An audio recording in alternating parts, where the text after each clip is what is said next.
have another very unusual artist with us tonight. Although he's just a 10-year-old boy, he's been acclaimed everywhere as one of the outstanding violin virtuosos of our time.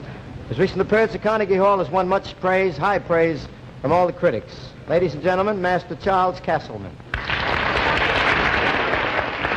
you are, boy. Thank you, ladies and gentlemen. For my first selection tonight, I would like to play the Ukrainian Fantasy by Wieniawski Andrzej.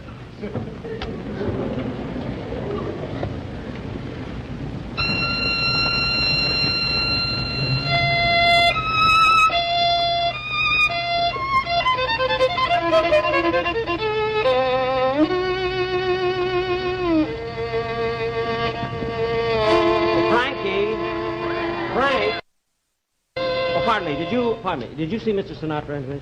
Oh, yes, he went out that way. Oh, he did? Oh, thank you.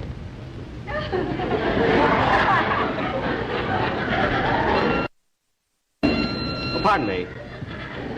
So, you play the violin, do you? Yes, sir. Do you practice? No, sir. You don't practice? Well, you... Let's get out for a while. We'll let Charles Castleman play this. Okay. Fiddle, huh? I still think he hasn't got his legs right. I don't know this thing.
Good evening, I'm Shelton Berg, the Dean of the Frost School of Music. I hope you're enjoying tonight's performance of the Frost Symphony and Gerard Schwartz. We've pre-recorded this interview for the intermission and in advance of tonight's concert, and I am with one of the world's greatest violinists and teachers of the violin and Frost professor, Charles Castleman. I'm so delighted to be here, and I'm looking forward to more of these. I am too. Any chance to get together with you is a happy occasion for me. Me too. Wonderful. Well, you know what? I think it's appropriate to start with just talking about your journey a little bit, and because you're a teacher, but there are others who helped you reach this point. You were a renowned child prodigy who transitioned to a renowned and lengthy career that you now enjoy. So, I mean, that included a trip to the Jack Benny show when you were a child. So I think our audience would be fascinated to hear a little bit about your journey and some of those who helped you. I mean, there's so many people helped that I can't possibly do it all justice, but I'll talk about a couple that were particularly helpful. You mentioned that I the Frank Sinatra show with Jack Benny, but I was also on many other television shows. I was at the same period. I was on Lawrence Welk. I was on Arthur Godfrey. I was on Jackie Gleason. I was on Ed Sullivan. I was on most of those shows, and actually, all of it was pretty much. It all started with Isaac Stern, who had been judging. They did a pilot for a show. They wanted to have two children who would run a variety show, and he listened to all the various people in. I would say also, I have to put in here, was charmed by my father was a perfect prodigy father because he wasn't a prodigy parent. And so therefore people like Isaac Stern said, oh, thank God, you know. Right. And so that also helped. But so he recommended me for all the TV things. He actually also, when I went to Queen Elizabeth competition in Brussels, called the State Department so I actually get support from the State Department. On the other hand, it's a bargain that I totally accepted. If I were in any way getting in the way of something he wanted for Itzhak Perlman, he could be ruthless. But that's fine. Somehow you navigated it all. It was all fine. It was all fine. Another person I just want to mention was there's a woman just one of the most extraordinary people in history. A woman named Mimi Terhune Rudolph, who, when she was 12 years old, lost a leg being run over by a train, spent, I think, decades in an iron lung because she got polio, a terrible case of it. And with all of that, managed, but the thing was she was a violinist, and she had studied with Mr. Onderchek, and that's why I knew about Mr. Onderchek.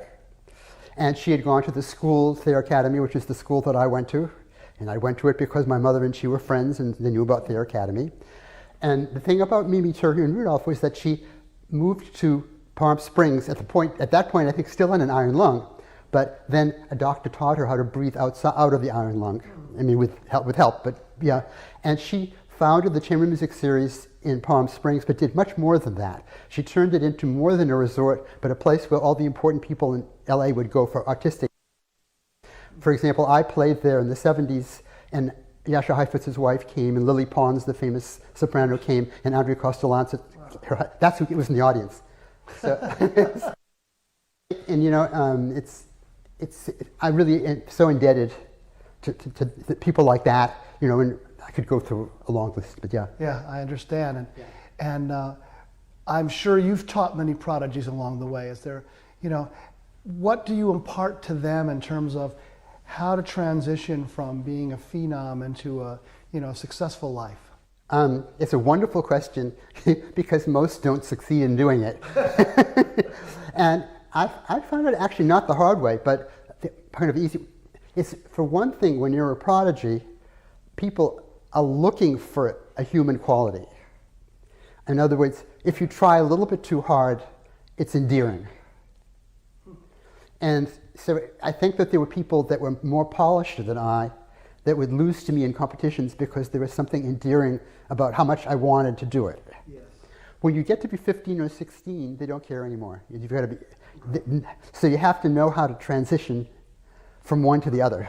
And I actually I've helped people that weren't my own students, but like I helped the Chloe Chua who won the junior Mandarin competition recently, and she certainly didn't need my help otherwise, but just telling her what works into what doesn't work when you've outgrown that other stage. Yes, because it's you pass the stage of how great you are for being so young. Yes, exactly. Right. Exactly, and it's there's also it's this, and you have to kind of decide. I also went through an interesting kind of situation because when I was 15 or 16, I was very famous, partly from all the TV shows that I was mentioning that I was on. I could walk through the streets of New York or Buffalo or Boston without a violin and people knew who I was. Wow. And I decided at that point, interestingly enough, that the glamour, all that glamour wasn't worth anything. And so went to Harvard and pursued a life the way I wanted to do it, not giving up anything, but just making those choices. And because, in fact, the life of a soloist, if you don't live in it, can be monotonous. Yes. And that I managed to avoid. And I'm at a lovely place like Frost with wonderful students and wonderful boss, all those kinds of things. So it's wonderful. But that wouldn't be, you know, if I were on the road all the time, how could that possibly happen? Yes, that's just fascinating. All those insights are fascinating and important, and I hope there are very talented students that will be seeing this interview because, you know, you hit the nail on the head about successful life, you know, beyond the things that you know, almost to be careful what you wish for, right? I think that's exactly right. Yeah. You know, you mentioned Onderchek, and I think that's your connection to this concerto, this evening's concerto. So I'd love to hear more about that. Of course. Well, my teacher, Emmanuel Onderchek, had what did I know? I was a child, and he was in his past retirement age. And he came from this illustrious family. His brother was Franz was one of the most famous violinists in history, but definitely more famous. The whole hierarchy of violins in Eastern Europe was not the ones that we knew in the States. Like he and Hubai and people like that, and certain things such as if anybody just wants to check, I mean, my recording of Saraswati is on YouTube, and it includes Sigourneyweisen, and the middle section is enhanced by a whole double stop melodious lyrical section with double stops added by Prehoda, who is a famous younger Czech artist that no one, only, why would I have known that? How would I know that? I wouldn't, except that Ondřejček knew it, so that. So some different traditions in playing more of Absolutely. Eastern European. And it's kind of, I came from such an American, almost not diverse background that how did, like when I played in Brussels in the required piece for the last round was everybody was given a piece no one's seen before to learn in 7 days and play with orchestra. And they did it for every competition. And in the 50th anniversary of Brussels, they included my performance of the piece that I'd learned in 7 days as one of the 17 outstanding performances in the history of the competition. Well, it was based on Central European traditions. And I had an enormous advantage over the other people because it was familiar to me. That's fascinating. And we have about 30 seconds left because people have to get back to the second half. But in the time remaining, how would you encapsulate, is there anything about what you've learned about the Eastern European tradition piece into your teaching?